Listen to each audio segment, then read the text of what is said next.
Many years ago, before smartphones taught everyone to search Google instead of arguing, there lived a woman named Obiageli. But nobody called her that. They called her Mama Know-It-All because she knew everything. And when I say everything, I mean everything. From how to cook the perfect jollof rice, to why the neighbor's husband was limping, to what caused the president's headache last Tuesday. Obiageli did not just know things, she announced them. She defended them, and she made it sound like anybody who disagreed was attending a different planet entirely. She grew up as the first daughter in a family of 9 children. Being the eldest meant she was always right by default. If her younger siblings said the sky was blue, she would correct them and say, no, the sky is azure with hints of cerulean. Nobody knew what cerulean meant, but they would keep quiet because Obiageli had spoken. Her father used to joke that if Obiageli was the one in the Garden of Eden, she would have corrected the serpent's grammar before eating the apple. Her mother believed Obiageli's confidence came from the gods. That child came out of my womb with her mouth open, she would say, shaking her head.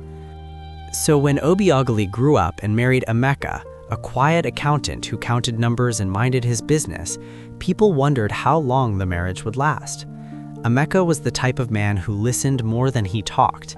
He believed in thinking before speaking. But Obiageli believed thinking was a waste of time when you already knew the answer. According to her, knowledge was power, and she had power in abundance.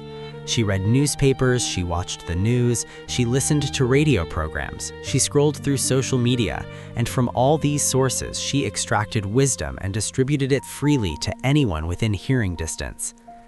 Emeka, you are boiling that water too long, she would say from the bedroom. I just started boiling it, Emeka would reply. I can hear it from here. That sound means it's been boiling for 7 minutes. You will waste gas and the water will lose its minerals. Emeka would pause, confused. Water can lose minerals? Of course, didn't you go to school? Emeka went to school. In fact, he studied chemistry in university. But he had learned that arguing with Obiageli was like arguing with a moving train.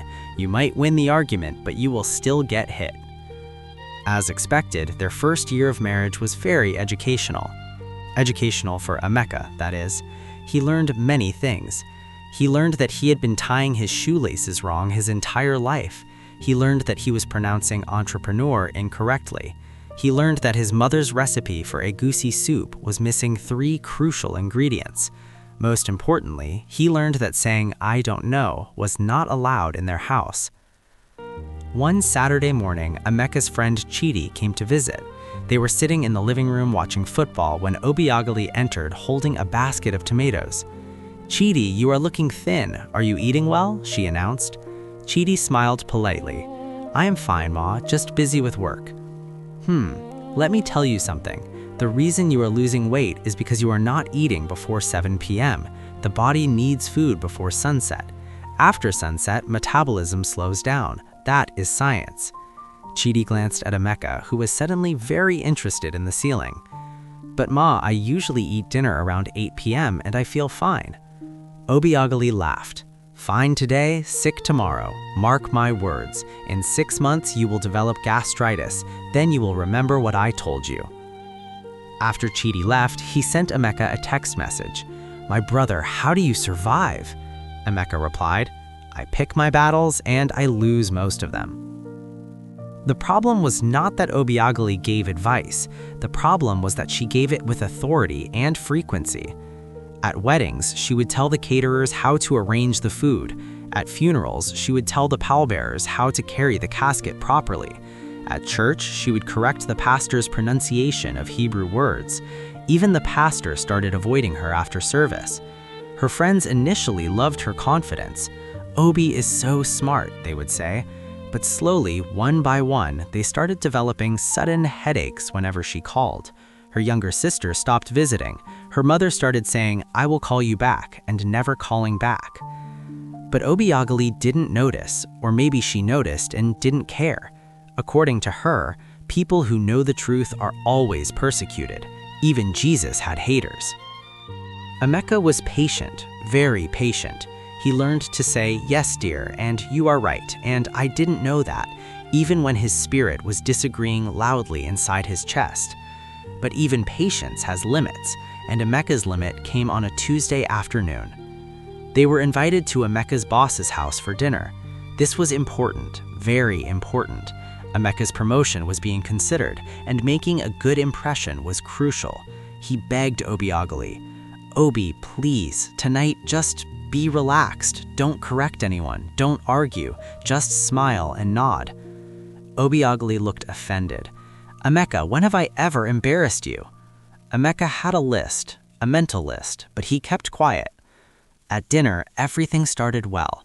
The food was delicious, the conversation was pleasant. Emeka's boss, Mr. Okonkwo, was telling a story about his recent trip to London. He said the weather was terrible, it rained every single day. Everyone nodded sympathetically, except Obiageli, putting down her fork. "Actually, that's not possible," she said. The table went silent. Emeka's heart entered his stomach. "Excuse me?" Mr. Okonkwo asked. "Actually, London doesn't rain every single day. According to the meteorological data, London gets an average of 156 rainy days per year. That means it doesn't rain for 209 days. So when you said it rained every single day, you were either exaggerating or you stayed for a very short time and got unlucky." Mr. Okonkwo blinked slowly. His wife cleared her throat. Emeka wanted the floor to open and swallow him. "It was just a figure of speech," Mr. Okonkwo said quietly. "Oh, well, figures of speech can be misleading. It's better to be accurate." The rest of the dinner was silent, very silent. On their way home, Emeka didn't say a word. When they reached the house, he went straight to the bedroom. Obiageli followed, confused. "Emeka, what is wrong? Why are you behaving like this?"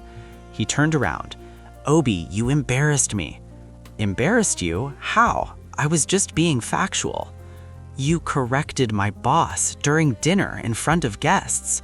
"But he was wrong." "It doesn't matter." "How can you say truth doesn't matter?" Emeka sat down and rubbed his face. "Obi, not everything needs to be corrected. Not every conversation needs your input. Sometimes people just want to talk without being fact-checked." Obiageli felt something strange in her chest. It was uncomfortable, foreign. It was called conviction, but she didn't recognize it yet. "So you want me to be quiet and let people say nonsense?" "I want you to know when to talk and when to listen. I want you to understand that being right is not the same as being kind. I want you to realize that you are pushing everyone away." That last sentence hit her differently. She wanted to argue, she wanted to defend herself, but for the first time in her life, words failed her. Emeka didn't wait for her response. He simply said, "I'm going to sleep," and he turned away. That night, Obiageli couldn't sleep. She lay in bed staring at the ceiling, replaying every conversation she had in the past month. Her sister's short phone calls, her friend's sudden unavailability, Chidi's polite escape. Even her mother's voice had changed lately when they spoke. The next morning, Obiageli called her friend Ngozi and asked, "Am I too much?" There was a long pause, too long. "Ngozi, Obi, I asked you to be honest." "Yes." "Then yes, you are too much. You make people feel small. Even when you are right, the way you say it makes us feel stupid. We stopped inviting you to book club because every meeting became a debate. We stopped sharing our problems because you always had a better story or a correction. Obi, we love you, but loving you is exhausting." Obiageli felt tears in her eyes, but she blinked them back. "Why didn't anyone tell me?" "We tried, but you always had a reason why we were wrong." After the call ended, Obiageli sat in her living room and cried. Not small crying, full crying with sounds and running nose. Emeka came out of the bedroom, saw her, and sat beside her without saying anything. That was the kindness she needed. "I didn't know," she whispered. "I thought I was helping." Emeka held her hand. "I know. How do I fix this?" "You start by listening more than you talk. You ask questions instead of giving answers. You admit when you don't know something. You let people be wrong sometimes without correcting them." But what if they need to know the truth? Obi, sometimes people need kindness more than they need truth, and sometimes silence is wiser than speaking. That day, something shifted. Not immediately, not completely, but it started. The next Sunday at church, when a fellow church member mispronounced a Bible verse, Obiageli's mouth opened to correct her, but then she remembered. She closed her mouth. It felt strange, like swallowing sand, but she did it. When her mother called and told a story about a neighbor that had factual errors, Obiageli wanted to interrupt, but she didn't. She just said, that's interesting. Her mother paused. Obi, are you feeling well? Yes, Mama, I'm just listening. Listening? You? Did you hit your head? They both laughed, and it felt good. It felt like old times. Slowly, Obiageli learned the difference between being intelligent and being insufferable. She learned that knowing everything didn't mean saying everything. She learned that people valued being heard more than being corrected. It was not easy. Some days she slipped. She would start correcting someone and then stop mid-sentence. Actually, never mind. Continue your story. Her friends noticed. They started calling again. Book club invited her back. But Obi, please, Ngozi said, this time we are reading for fun, not for PhD defense. Obiageli laughed. I promise. At the next book club meeting, someone said the book was set in 1985. Obiageli knew it was 1982. She knew because she had checked, but she didn't say anything. She just nodded and continued eating her chin-chin. After the meeting, Ngozi hugged her tightly. Thank you. Emeka's boss invited them for dinner again. This time, Obiageli smiled, listened, asked questions, and didn't correct anyone. Not even when Mr. Okonkwo said snakes could smell fear. They can't, they sense vibrations and heat. But Obiageli kept that information to herself. On their way home, Emeka held her hand. I'm proud of you. It was hard, very hard. My brain was fighting my mouth the whole time. But you won. She smiled. No, we won. Months passed. Obiageli didn't become a different person. She was still intelligent, still knowledgeable, still opinionated, but now she had wisdom, real wisdom, the type that knows when to speak and when to be quiet, the type that values relationships more than being right, the type that understands that humility is not ignorance. One evening, Chidi visited again. They were watching football and the commentator made a wrong statement about a player's history. Emeka glanced at Obiageli, waiting for the correction. She caught his eye and winked. After Chidi left, he sent Emeka a text. What happened to your wife? Did you send her for deliverance? Emeka laughed and replied, she delivered herself. That night, as they were getting ready for bed, Obiageli asked Emeka a question she had never asked before in her life. Emeka, what do you think? He looked at her surprised. About what? Just tell me what you think. Emeka smiled. For the first time in their marriage, he talked for 30 minutes straight while his wife just listened.